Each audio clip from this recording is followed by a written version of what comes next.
Welcome to BSc Live Classes, official YouTube channel of BSc Academy Guwahati. In this video, I will discuss about the SBA PO mains examinations which recently concluded on 30th of Jan 2023. दोस्तों इसमें मैं आपको complete details के साथ में मैं analysis बताऊंगा कि किस तरह से कौन कौन से क्वेश्चंस पूछे गए हैं irrespective of all the subject, maths, reasoning, English, GK and descriptive के भी क्वेश्चन। ठीक है, तो आपसे रिक्वेस्ट है कि वीडियो को स्टार्टिंग से लेकर एंड तक जरूर देखें और जो भी इस चैनल के माध्यम से पहली बार जुड़ रहे हैं चैनल को सब्सक्राइब करना बिल्कुल भी ना भूलें ताकि आने वाली वीडियोस की नोटिफिकेशंस आपको मिलते रहे। चलिए तो स्टार्ट करते हैं विदाउट वेस्टिंग एनी टाइम। सबसे पहले मैं डिस्कशन करना चाहता हूं कि इस बार जो वैकेंसी थी कंपैरेटिवली लास्ट ईयर से 2021 से वैकेंसी जो थी वो आपकी लेस वैकेंसी थी। ठीक है, 2022 में, और पेपर का जो लेवल है वो काफ़ी आपके मॉडरेट टू डिफिकल्टी बोल सकते हैं, जिसमें मेनली जो भी 4 पैरामीटर्स है that is quantitative aptitude plus logical reasoning, English, GK and descriptive, जिसमें से सभी के सभी पेपर क्या हैं आपके डिफिकल्ट लेवल में ही हैं। ठीक है, तो आप इसे, क्योंकि जाहिर सा बात है कि आपका जो डिफिकल्ट लेवल होता है वो हमेशा एसबीआई का हार्ड ही होता है और ये साल का पहला ही एग्जाम आपको डिफिकल्ट देखने को मिला। चलिए कोई नहीं, थोड़ा और आगे चलते हैं। अब मैं आपको एक एक करके एक्सप्लेन करूंगा कौन कौन सा टॉपिक में कहाँ से क्वेश्चन आए थे। सबसे पहले अगर मैं बोलूँ तो क्वांट के लिए, क्वांट में आपका टोटली इन मेंस में टोटली आपका डेटा इंटरप्रिटेशन का ही टॉपिक होता है, that is data interpretation and analysis ये होता है। ठीक है, डेटा इंटरप्रिटेशन एंड एनालिसिस। इसमें अगर मैं बोलूँ तो सबसे पहले आपके जो क्वेश्चंस आए हैं वो आए हैं आपके मिसिंग नंबर सीरीज के। मिसिंग नंबर सीरीज के वो भी न्यू पैटर्न के लेंदी वाले। ठीक है, आप वो प्री का मत सोचिएगा, इसमें वो लेंदी वाले क्वेश्चंस आए हैं। सेकंड में आपके जो क्वेश्चंस आए हैं इसमें से 2 क्वेश्चंस आए हैं, जैसे कि रिव्यू मुझे मिला है स्टूडेंट से न्यू पैटर्न के। प्रोबेबिलिटी से कुछ क्वेश्चंस आए हैं दोस्तों, प्रोबेबिलिटी टॉपिक से कुछ क्वेश्चंस आए हैं। नंबर 3 पॉइंट आपके data that is tabular DI पूछा गया है, टेबुलर डीआई प्लस हेक्सागोनल भी आपका डीआई पूछा गया है। ठीक है, हेक्सागोनल डीआई भी पूछा गया है इस फॉर्मेट में आपको हेक्सागोनल डीआई भी पूछा गया है।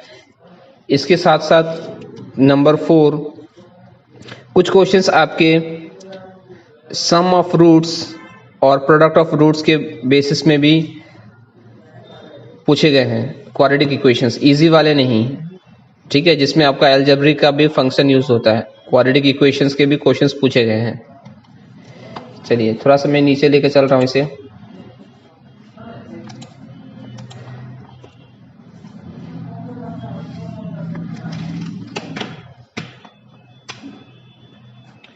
अगर इसके साथ साथ मैं अगर बोलूं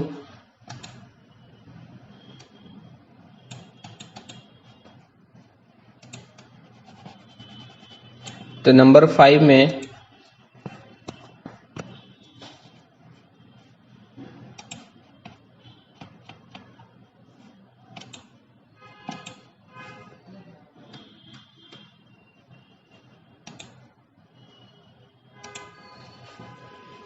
नंबर 5 में दोस्तों, नंबर 5 पॉइंट ये हो गया। नंबर 5 पॉइंट्स में जो भी आपके क्वाड्रेटिक इक्वेशंस के क्वेश्चन आए हैं वो मैं आपको थोड़ा सा डीप में एक्सप्लेन कर दे रहा हूँ। क्वाड्रेटिक इक्वेशंस के जो क्वेश्चंस पूछे गए हैं ये पूछे गए हैं आपके, फॉर एग्जांपल जैसे कि ax² plus bx plus c is equal to 0, और एक क्वेश्चन दिया है जैसे कि py² plus qy plus C equal to 0, और जैसे कि यहाँ पे बोल गया है कुछ प्राइम का नंबर का पैटर्न फॉलो हो रहा है, जैसे कि सी जो है वो आपका प्राइम नंबर है ना, और बी और पी जो है वो 2 डिजिट का प्राइम नंबर है। इस टाइप के बेसिस में आपका सॉल्व करके क्वेश्चंस दिया है, लॉजिकल बेस्ड क्वेश्चंस पूछे गए हैं। और कुछ कंडीशंस भी गिवन है, जैसे कि P जो है वो 11 से ज़्यादा होना चाहिए, ठीक है। तो इस तरह से आप सोच सकते हैं Q का वैल्यू जो है वो B+1, इस तरह से मतलब रिलेशन बेस्ड कंडीशंस भी आपके गिवन थी, तो आप इससे रिलेट कर पाएंगे। कुछ कंडीशंस भी गिवन थी। ये एग्जैक्ट क्वेश्चंस पूछा गया है दोस्तों, जैसे कि मुझे मालूम चला स्टूडेंट से। और इसके साथ साथ ये भी पूछे गए हैं, कुछ 2 से 3 क्वेश्चंस आपके पूछे गए हैं प्रॉफिट एंड लॉस से। प्रॉफिट एंड लॉस से 2 से 3 क्वेश्चंस पूछे गए हैं। This is point number 6। Point number 7 में आप मिक्सचर एंड एलिगेशन से भी कुछ क्वेश्चंस पूछे गए हैं। Number 8 that is data sufficiency, ये सबसे इंपॉर्टेंट टॉपिक आजकल हो रहा है एग्जाम में, दैट इज डेटा सफिशिएंसी से भी क्वेश्चंस पूछे गए हैं। आपके 2 से 3 क्वेश्चंस डेटा सफिशिएंसी से भी पूछे गए हैं। तो ये था ओवरऑल सिनेरियो आपका क्वांट के लिए, ठीक है। चलिए अब मैं आपको डिस्कस करता हूं, दैट इज रीजनिंग में क्या क्या पूछा गया है दोस्तों। रीजनिंग के लिए अगर मैं बोलूं तो रीजनिंग में आपके जो क्वेश्चंस आए हैं, जिससे आप सभी को मालूम है कि सबसे ज़्यादा वेटेज जो होता है वो आपका पजल्स का ही होता है, that is puzzles and sitting arrangement. और यहाँ भी आपको पजल्स एंड सिटिंग अरेंजमेंट ही ज़्यादा देखने को मिले हैं। सबसे पहले मैं डिस्कस कर लेता हूँ, दैट इज इनपुट आउटपुट से कुछ क्वेश्चंस आए हैं, इजी वाले नहीं, हार्ड वाले। आई थिंक 4 क्वेश्चंस थे इसके। सेकेंड पॉइंट अगर मैं आपको बोलूँ नंबर 2 में, दैट इज पजल्स में आपके फ्लैट फ्लोर के बेस्ड में पजल्स आए हैं, प्लस आपके अनसर्टेन के ऊपर भी पजल्स पूछे गए हैं, ठीक है। कुछ सिटिंग अरेंजमेंट के भी क्वेश्चंस पूछे गए। आई थिंक 3 पजल्स तो होंगे ही डेफिनेटली। उसके बाद नंबर 3 में एक कोडेड सिलॉक्स का भी क्वेश्चन आया है दोस्तों। कोडेड सिलॉक्स के क्वेश्चंस आए हैं, दैट इज कोडेड सिलॉक्स का एक क्वेश्चन पूछा गया आपको। नंबर 4 दैट इज यहाँ पर भी डायरेक्शन एंड डिस्टेंस के कोडेड वाले क्वेश्चंस पूछे गए हैं, direction and distance coded form में। नेक्स्ट इज नंबर 5 आपके डेटा सफिशिएंसी के भी क्वेश्चंस पूछे गए हैं, दैट इज डेटा सफिशिएंसी के भी कुछ क्वेश्चंस पूछे गए हैं, 2 से 3। बाकी बात यहाँ पे क्रिटिकल रीजनिंग के भी क्वेश्चंस पूछे गए हैं। क्रिटिकल रीजनिंग जो कि अभी सबसे इंपॉर्टेंट टॉपिक हो चुका है, क्रिटिकल रीजनिंग के भी आपको 6 से 7 क्वेश्चंस देखने को मिले हैं दोस्तों। ये ओवरऑल आपका स्ट्रक्चर है आपका रीजनिंग के लिए। चलिए अब आ जाते हैं बात आपका इंग्लिश के लिए। इंग्लिश के लिए आपका जो क्वेश्चंस आए हैं, वो जो आरसी आपसे पूछा गया है, वो आरसी पूछा गया आपका, it is based on that is climate change, ठीक है। क्लाइमेट चेंज के ऊपर में आरसी पूछा गया है, that is climate change. And maximum questions are based on inferenced based questions. जितने भी इन्फरेंस्ड बेस्ड क्वेश्चन है, इन्फरेंस्ड का मतलब होता है आपका passage plus your on logical understanding. Around 14 to 15 questions आपके इन्फरेंस्ड बेस पूछे गए हैं। इसके साथ साथ इरोर स्पॉटिंग का क्वेश्चंस पूछे गए हैं दोस्तों। इरोर स्पॉटिंग का 4 to 5 क्वेश्चंस पूछे गए हैं। नेक्स्ट आपके वर्ड स्वैप के क्वेश्चंस पूछे गए हैं। वर्ड स्वैप के 5 क्वेश्चंस पूछे गए हैं। पैरा जंबल्स के क्वेश्चंस पूछे गए हैं, न्यू पैटर्न वाले पैरा जंबल्स के क्वेश्चंस पूछे गए हैं। इसके साथ साथ सेंटेंस रीअरेंजमेंट के भी क्वेश्चंस पूछे गए हैं, ठीक है। ये 4 to 5 क्वेश्चंस, ये भी 4 to 5 क्वेश्चंस। और दोस्तों इसके साथ साथ जो आपके डिस्क्रिप्टिव का जो पेपर है ठीक है, थोड़ा सा मैं यहाँ पे इरेज करके लिख दे रहा हूँ। जो आपका डिस्क्रिप्टिव का जो पेपर है, उस डिस्क्रिप्टिव का पेपर में जो टॉपिक आए हैं डिस्क्रिप्टिव के लिए, अगर आप जानना चाहें फॉर अपकमिंग फ्यूचर एग्जाम के लिए, इस डिस्क्रिप्टिव का टॉपिक भी आप लिख सकते हैं। डिस्क्रिप्टिव का जो भी आपका टॉपिक आया हुआ है, वो टॉपिक आया है आपका फिनेंशियल लिटरेसी के बारे में, दैट इज फिनेंशियल लिटरेसी, है ना। Financial literacy is the key to financial freedom, is the key to financial freedom, ठीक है। और ये हो गए क्वांट के इंग्लिश के। और इसके साथ साथ सर जो भी आपके जीके के क्वेश्चंस पूछे गए हैं दोस्तों, जीके के क्वेश्चंस जो हैं आपके वो मिक्सअप टाइप के हैं। जैसे कि मैक्सिमम जीके क्वेश्चंस है वो सितंबर मंथ्स के भी हैं, सितंबर टू जून, ये रेंज में आपका जीके का क्वेश्चंस पूछा गया है। करंट अफेयर्स से भी क्वेश्चंस है, आपके स्टैटिक से भी कुछ कुछ क्वेश्चंस है, ठीक है ना।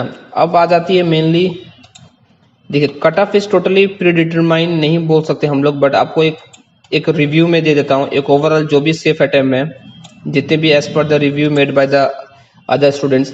लास्ट ईयर देखिए, लास्ट ईयर कट ऑफ की कहानी कुछ और थी। लास्ट ईयर जो जनरल का कट ऑफ गई थी वो 94 पॉइंट समथिंग गई थी, ठीक है। ये 2021 का कट ऑफ बता रहा हूँ, बट इस बार डेफिनेटली कट ऑफ जो है वो डिक्रीज होगी, ठीक है। डिक्रीज जो होगी वो डेफिनेटली 5 to 7 मार्क्स तो आपकी डिक्रीज हो गई।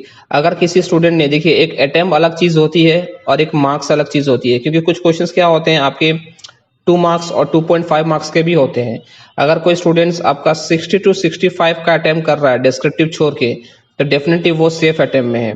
मैं ओवरऑल जनरल के लिए बोल रहा हूँ दोस्तों, आप इसमें अपने जो भी आप कैटेगरी है उस हिसाब से आप मैनेज कर सकते हैं, ठीक है। मैं ओवरऑल जनरल के लिए बोल रहा हूँ। अगर किसी ने 60 और 65 विथ 100% एक्यूरेसी इज इंपॉर्टेंट, ठीक है। यहाँ पे मैं कोई भी एक्सपेक्टेड कट ऑफ नहीं बोल रहा हूँ, यहाँ पे बस मैं आपको सेफ अटेम्प्ट बता रहा हूँ, क्योंकि लास्ट ईयर से तो कट ऑफ कम जाएगी, क्योंकि स्पेशली क्वांट का जो पेपर था वो काफी ज्यादा कैलकुलेटिव थी, ठीक है, कैलकुलेटिव थी। और यहाँ पे मैक्सिमम स्टूडेंट्स का जो अटेम्प्ट है वो भी मैं देख रहा हूँ, वो भी उतना ही का ही है। कुछ स्टूडेंट्स से 54, 55 किए हैं। मैक्सिमम का जो रेंज है वो 60 to 65 ही है। बहुत ही रेयर स्टूडेंट ने ही 70 प्लस किया होगा, ठीक है। डिस्क्रिप्टिव छोड़ के मैं बोल रहा हूँ, जिसका भी अटेम्प्ट 60 to 65 है वो बिल्कुल इंटरव्यू के लिए तैयारी कीजिए। और अगर आप कंप्लीट सिलेबस पढ़ना चाहते हैं तो हम लोग के ऑफलाइन में बेलतला में ऑफलाइन क्लासेस भी रन हो रही है। अभी आपके बैक टू बैक जितने भी अपकमिंग एग्जाम है, जस्ट लाइक LIC AO, ठीक है, इसके लिए बिल्कुल भी आप मिस मत कीजिए अपॉर्चुनिटी। ये opportunity one of the best opportunity है, जैसे कि जितने भी मैं एक बार रिव्यू करके दिखा दे रहा हूँ। अभी जितने भी एग्जाम है, फॉर एग्जांपल SSC MTS का हो, LIC AO का एग्जाम हो, या फिर आपका LIC ADO का, ये 3 एग्जाम्स आपके नोटिफिकेशंस लाइंड अप है। इसके साथ साथ एक इंडियन पोस्ट का भी वैकेंसी आया हुआ दोस्तों, इंडियन पोस्ट का भी ग्राम डाक सेवक का वैकेंसी। तो आप डेफिनेटली क्लासेस यहाँ पे ज्वाइन कर सकती हैं। एवरी 15 डेज में हम लोग का न्यू बैचेस भी लॉन्च होती है। चलिए, तो ये था वीडियो। अगर आपको अच्छा लगा हो वीडियो को तो जरूर लाइक कीजिए, सब्सक्राइब कीजिए और मैक्सिमम टू मैक्सिमम दोस्तों में शेयर कीजिए जिन्होंने भी इस एग्जाम को अपेयर किया होगा। Thank you everyone, have a good day.